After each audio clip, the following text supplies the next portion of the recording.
Amen. We are grateful to God for this day, Father's Day. Amen. Amen. Happy Father's Day to all of the fathers. We thank God for you and for what God is doing through you, what God is doing with you, and we're just grateful to God for your contribution to this thing that we call life.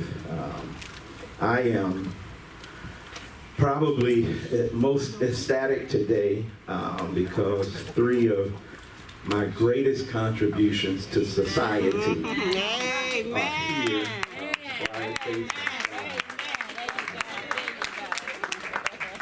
Thank God for them, and I pray that you'll make this world a better place than it is.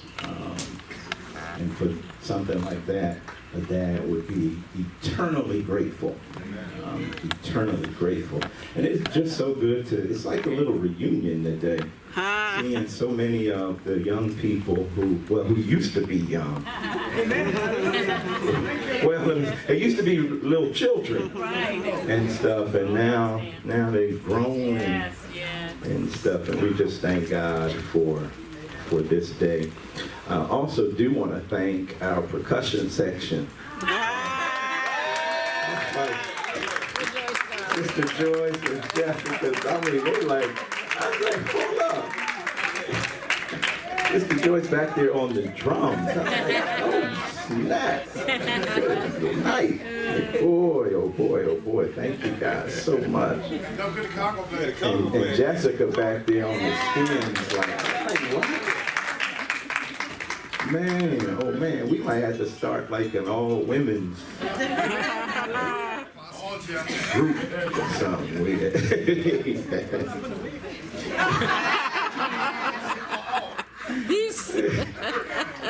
Amen. But thank you so much. We are grateful for this day, and thank you to the ladies for all of your work, to all of the women, to all of the ladies. All of your work in celebrating dads and celebrating men today. We are grateful for that. So today we want to use this thought, a different kind of dad, from the passages that we read in the book of Job, chapter 1, a different kind of dad. Let us pray. God, we're grateful to you for this day, because it is a day that we can celebrate men and celebrate fathers and their importance, their influence, and God, even our imperfections. Because somehow or another, you take our imperfections and use them to build us up, to strengthen us.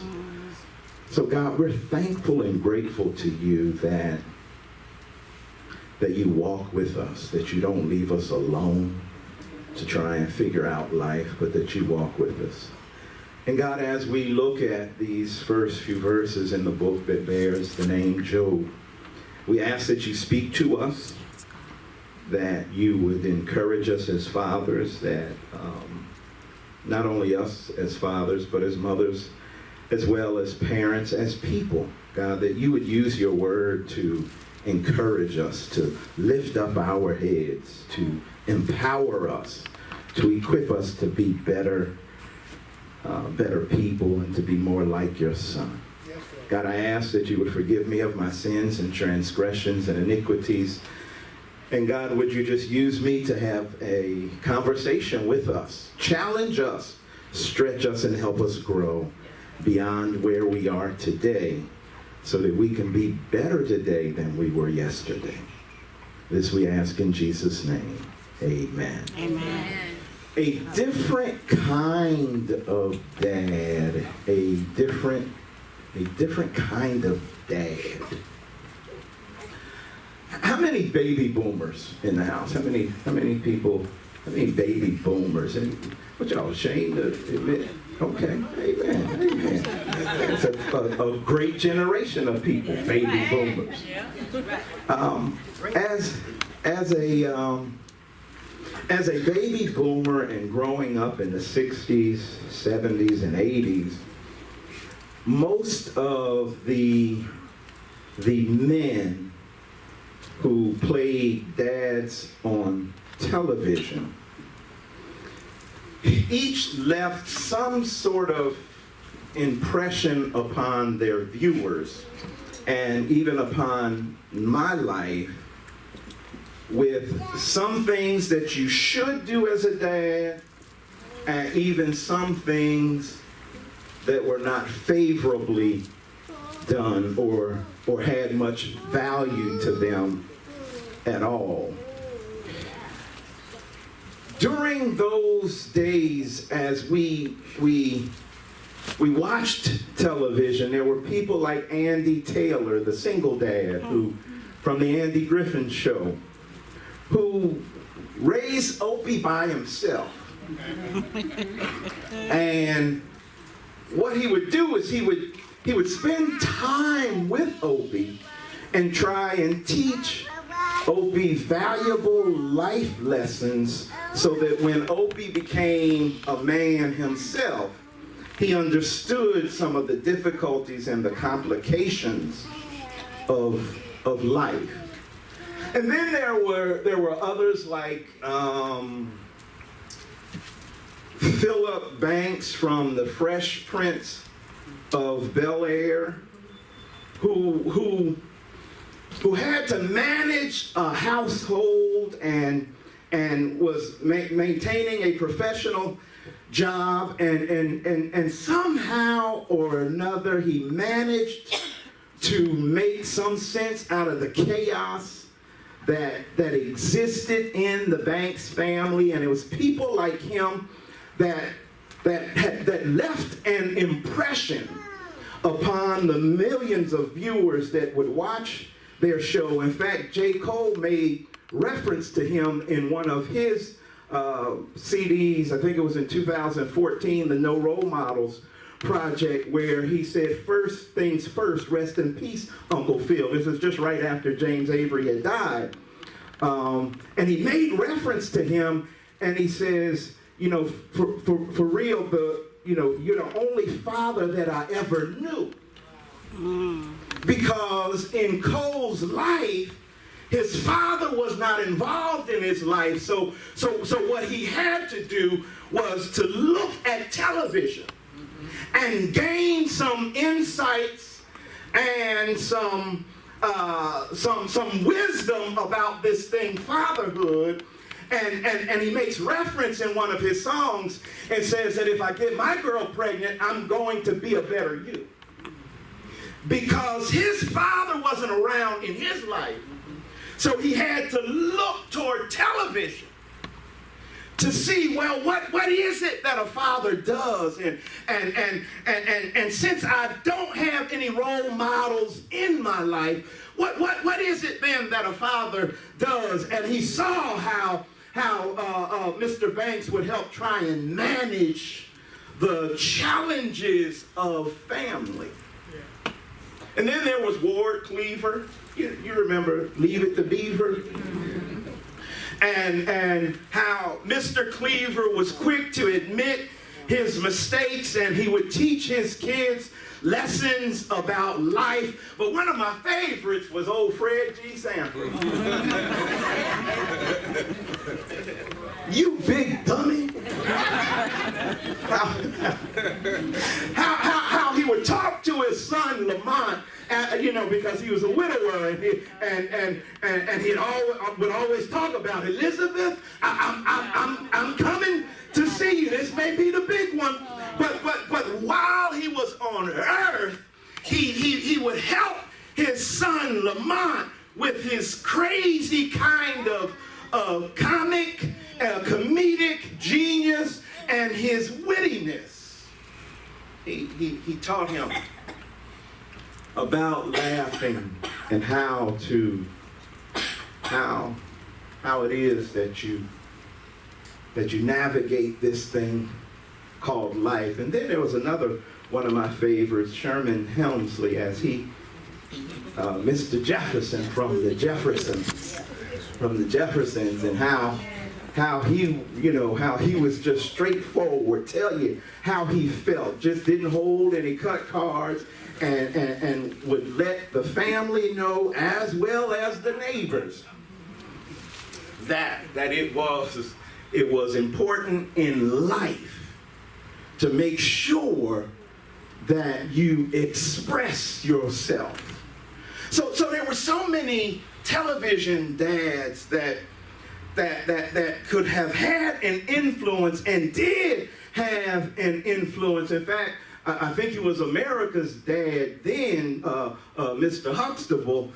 He's embroiled in a whole lot of chaos now, but I think America looked to him, Mr. Huxtable, as he would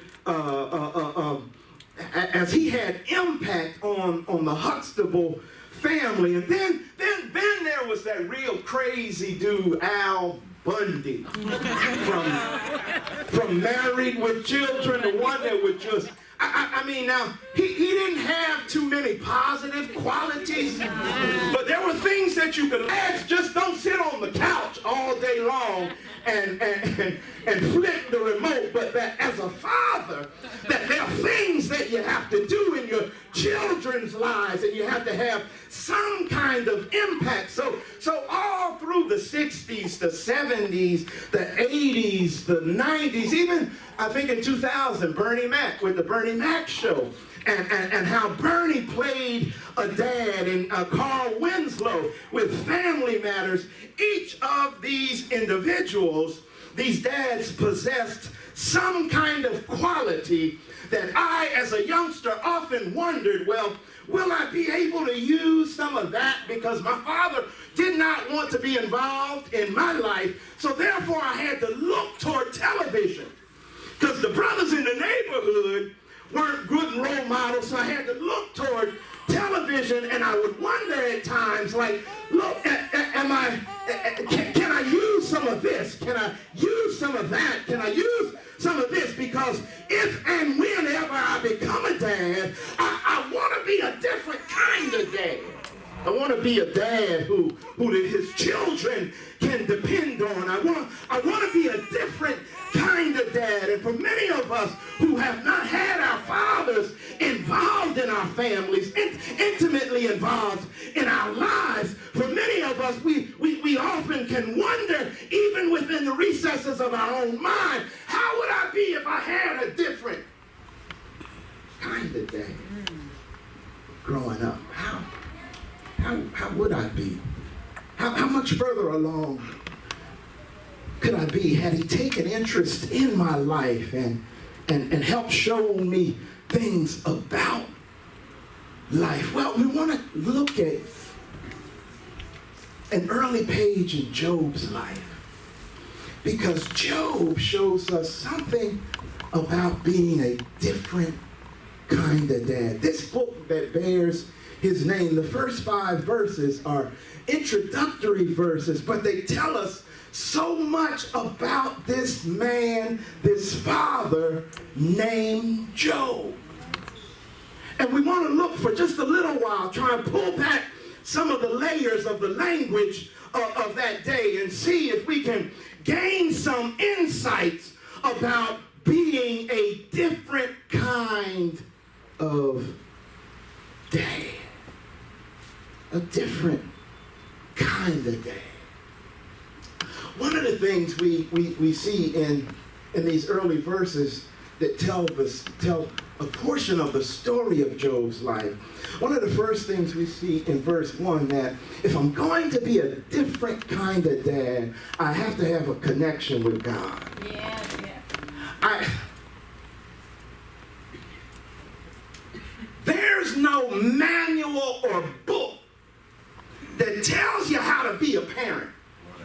There's no book that you can go check out at the library that will give you the insights and give you and give you all of the wisdom and knowledge you need in order to be an effective parent or an effective father.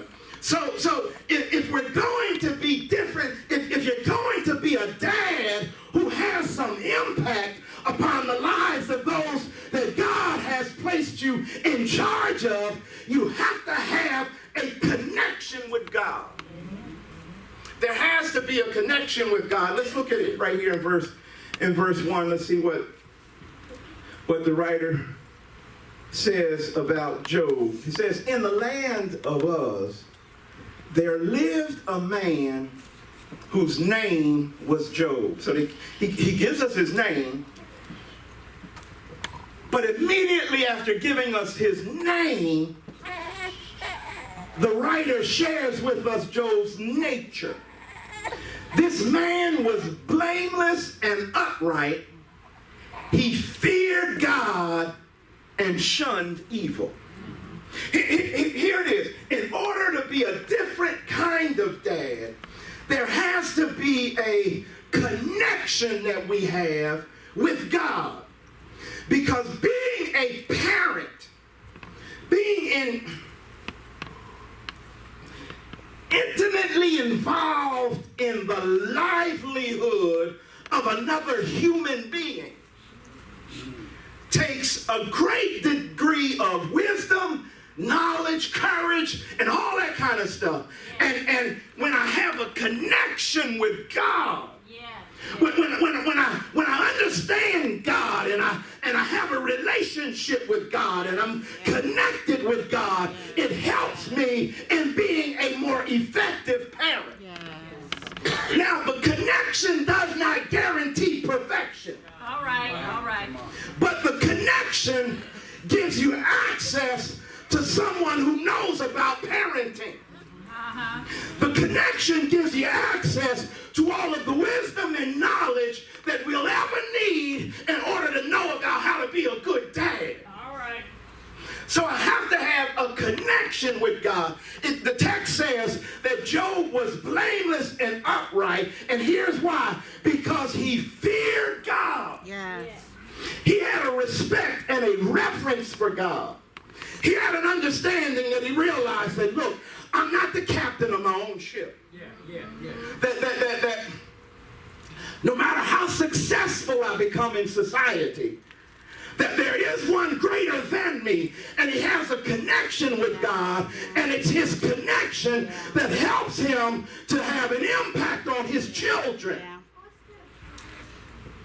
The text says that he was blameless, upright, he feared God, and shunned evil.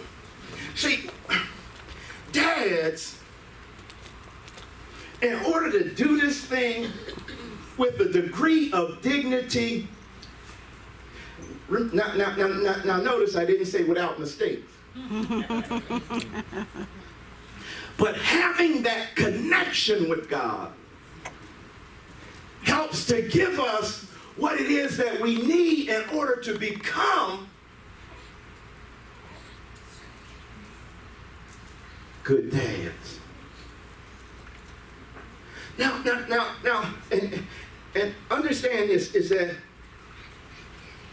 from the connection, there's a process that goes on in my life of me becoming. And see, very often what we think is that soon as a person has children and they become a parent, then they automatically have everything that they need to become a... That's not the way it works. That is not the way it works. Because just because you have fathered a child or you've carried a child for 7, 8, 9, 10, 11, 12 months, however many months it is, that just because you've done that, that does not guarantee. I mean, and this work, I said it feels like 12. It feels like a life sentence. That's what some people say. It feels like a life, like I'm in for life. But just because I have a child doesn't mean that I have everything that's necessary for me to care for the child. So in order for me to be a different kind of dad. I have to have a connection with God, because it's through my connection with God that God gives me the patience, gives me the understanding, that because of my connection with God. And when I see how God deals with me, because he's my daddy, and when I see how he deals with me, then it helps me understand how I deal with my own children. All right, all right. Because of the connection. But not only does it take a connection with God, but to be a different kind of dad. And you know what's amazing about this passage is that the writer gives us Job's name, and then immediately goes into his nature.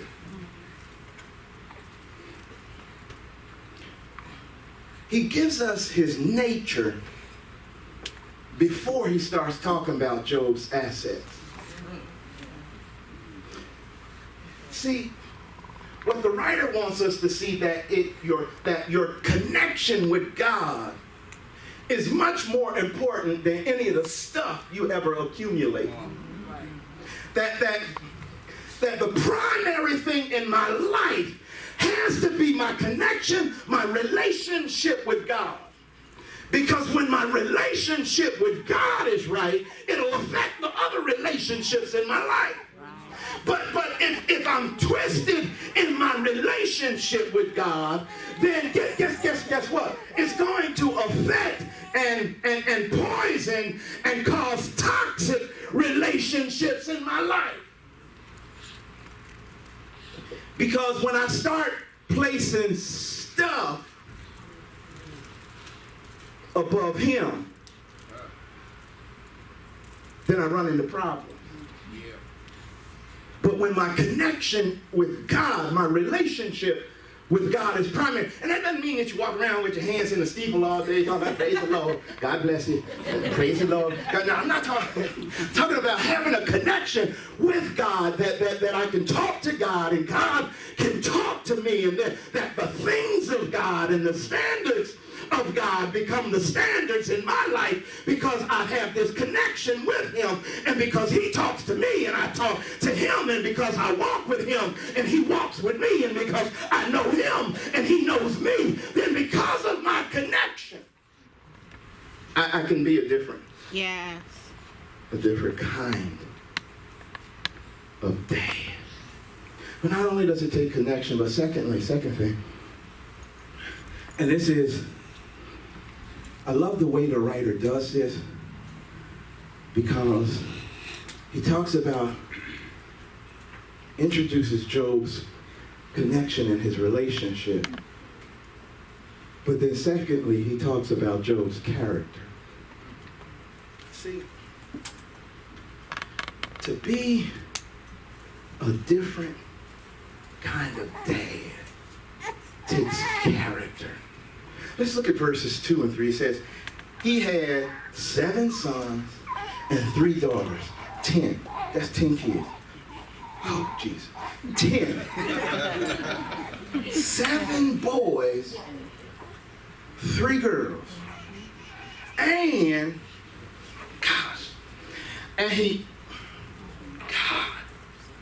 the way the writer does, look at the way he lays this out. His children are more important than his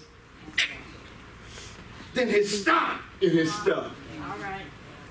Then he says he owns 7,000 sheep, 3,000 camels, 500 yoke of oxen, and 500 donkeys, and had a large number of servants.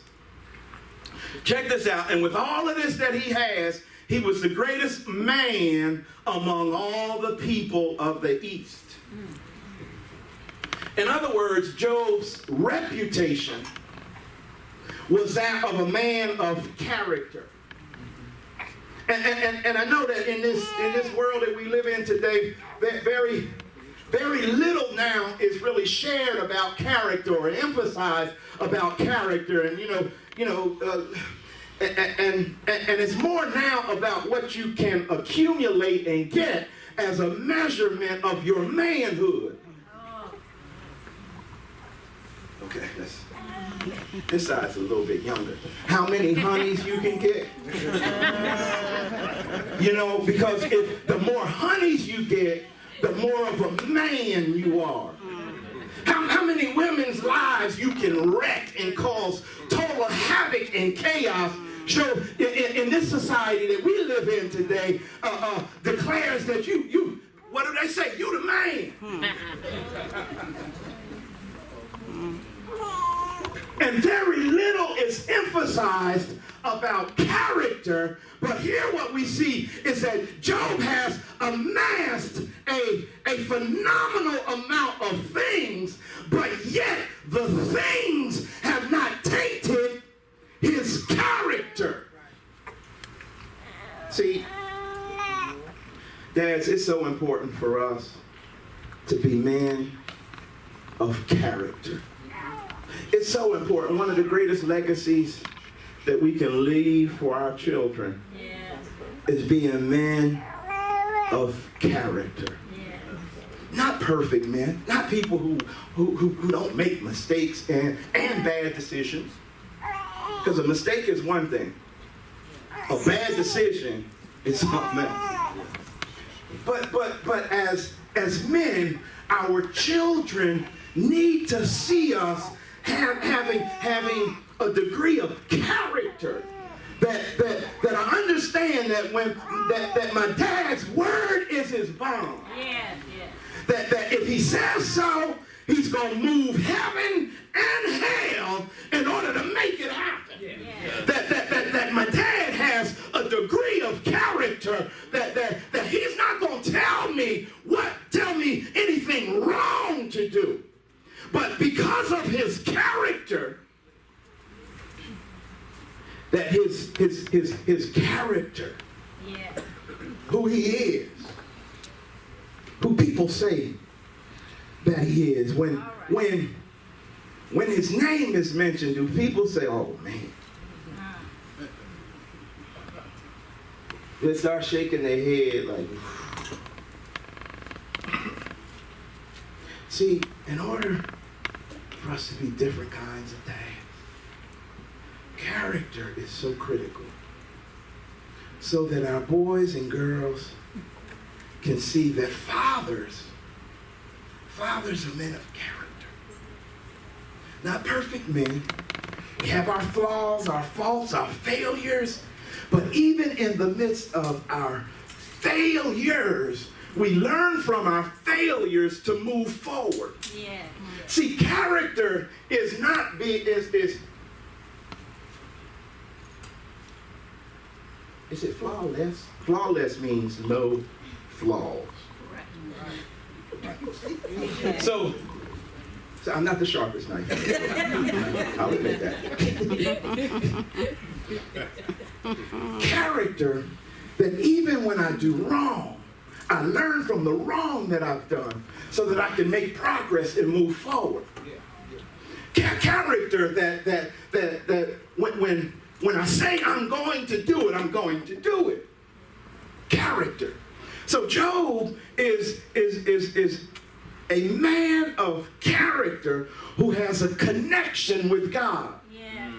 He has, now check this out, he has the 10 kids, but he has all of these sheep and these camels, all of these accoutrements of life and all of this stuff that he's accumulated over the years, but yet all of that still pales in comparison because he's called the greatest man among all the people of the East. Last thing though, and this I think is critical, that being a different kind of dad requires a connection with God, concern for our character. But the last thing, a different kind of dad covers his children. A different kind of dad. A dad knows that children are going to blow it. Mm-hmm. He knows that because he was once a child. So he knows that there are going to be times that, look, I just got to cover these kids. Let's look at it in verse 4 and 5. Because, look, and a lot of times it's usually the dudes. Because, look at it. It says, his sons used to hold feasts in their homes on their birthdays. And they would invite their 3 sisters to eat and drink with them because they understood something about siblings. That, look, if I don't want you to tell on me, right, I invite you. If I exclude you, chances are you're going to tell mama, you're going to tell daddy. So they would invite their 3 sisters to eat and drink with them. When a period of feasting had run its course, Job would make arrangements for them to be purified. Early in the morning, he would he would sacrifice a burnt offering for each of them, all 10 of them, thinking that perhaps my children have sinned and cursed God in their hearts. And the text says that this was Job's regular custom. Now, let's kind of look at their whole family dynamic for a moment. They had 10 kids, 7 boys, 3 girls.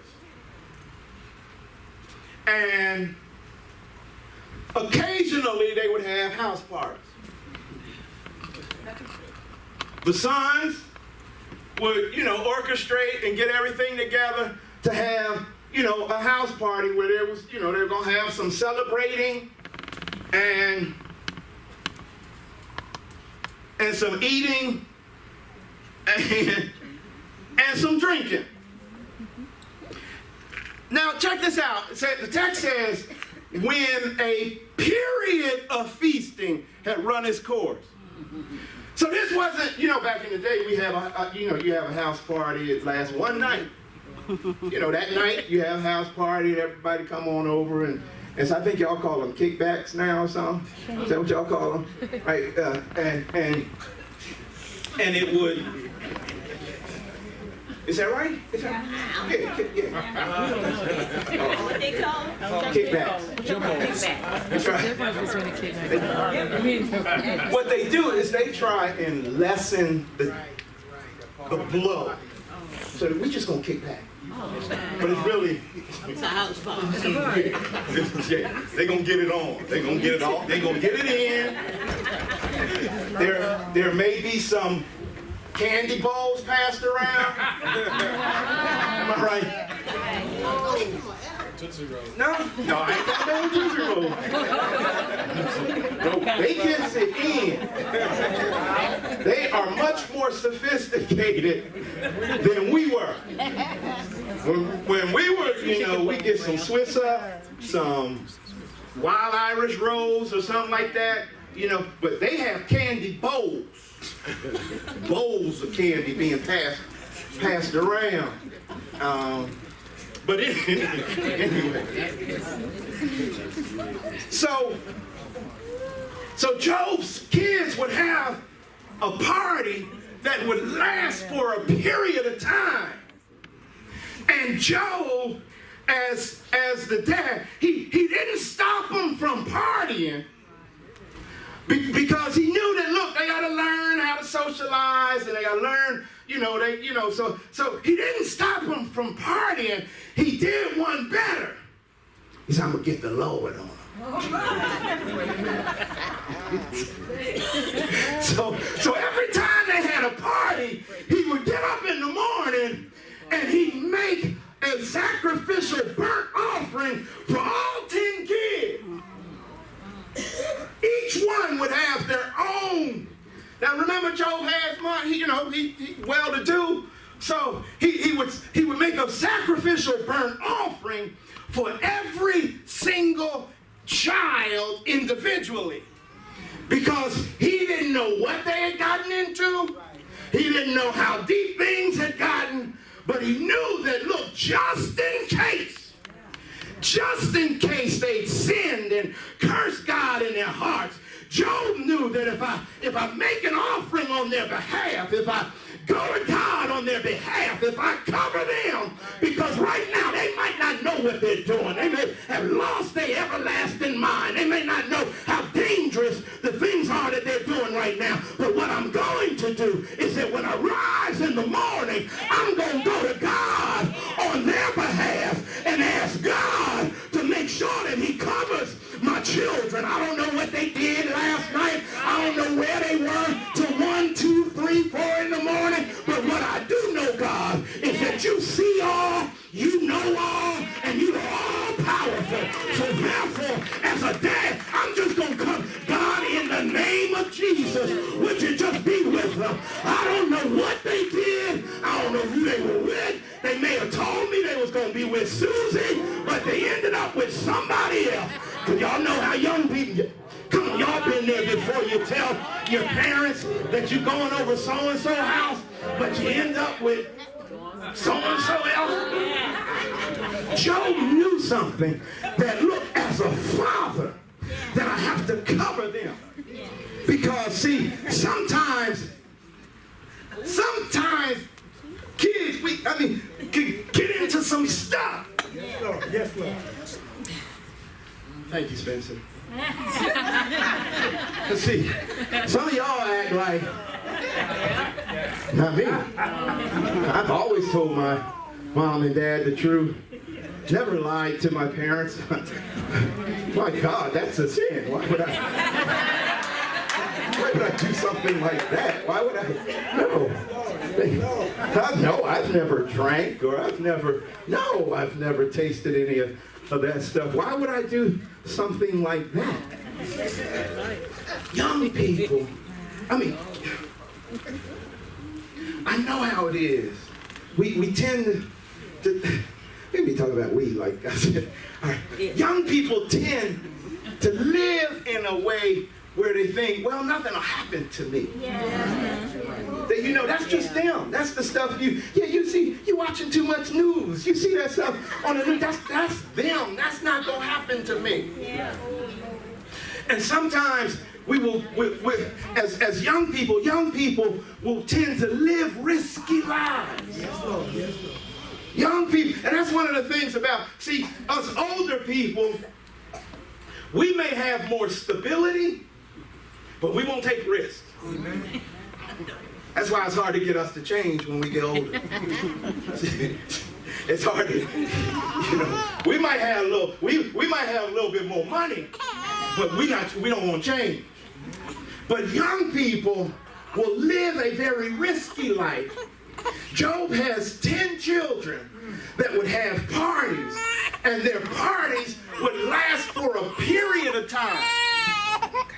So Job would say that, look, perhaps, maybe, just maybe, some of them got twisted last night, and just maybe some of them, maybe they messed up and were beside themselves and may have sinned and cursed God in their hearts and said, look, I'm not worried about this whole God thing. He said, just in case they have. Now, maybe they were fine. Maybe they were all right. But just in case. You see, a different kind of dad lives in a place called just in case. Okay, it's all right, let me see if we're getting ready to go. Yes. Just in case is when you put a little bit of money to the side, just in case. Just in case he catch a case.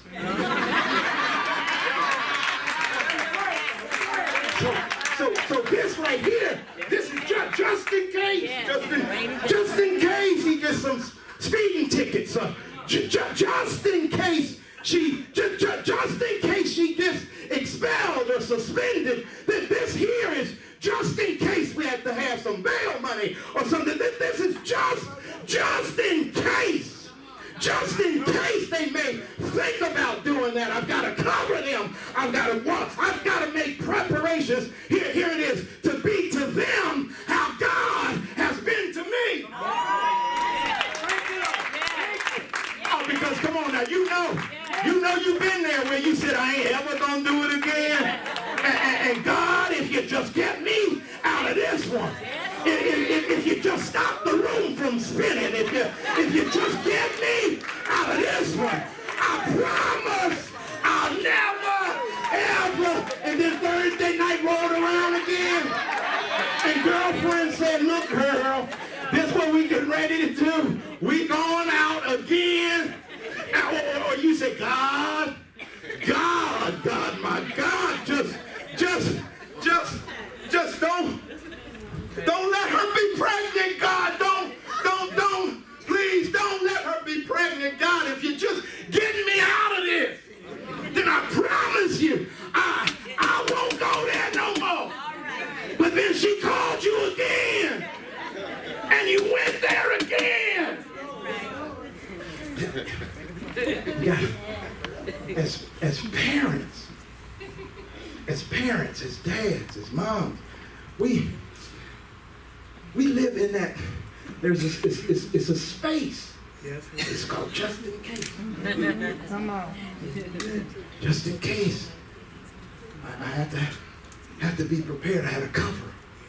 I have to. Just in case he's not thinking about God. I'm going to go to God for him. Yes, Lord. Just in case she's not even thinking about God, because that boy got her nose wide open. And that's how they used to say back in my day. They got the nose just wide open, and all she can think about is Sean. Is anybody in here named Sean? Sean this, Sean that. Sean gonna take me here. Sean said he loved me. Sean done told every other young lady in the neighborhood he loved them too. And mama and daddy been trying to tell you that Sean ain't no good for you. But it's Sean this, Sean that. No, Sean and I, we gonna be happily ever after. You can't ever catch up with Sean. So as a parent, as a dad, you gotta, just in case her heart gets broken, that I have to be there for her. I have to cover her. Dads, man, we have a phenomenal responsibility. And it's not taking anything away from moms, because moms, y'all just rock. Dads, we have is magnanimous. We have a magnanimous responsibility. Yes, Lord. Yes, Lord. To try to shape and mold the minds, the hearts, the lives of those that God places under our stewardship. And in order to do that, we have to have a connection with God. It doesn't mean that our children are going to listen and obey everything we say. That doesn't mean that. But we have to say it. We have to be willing to share it. We have to be willing to cover them.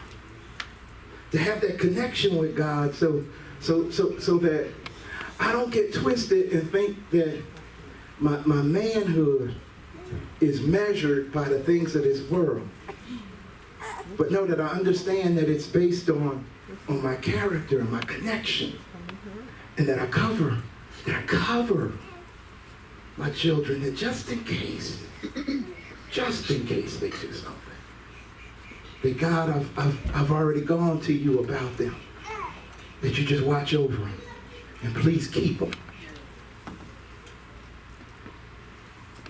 A different kind of dad. Yes, Lord. Thank you, Jesus. Thank you, Lord. Is what our young people need. A different kind of dad.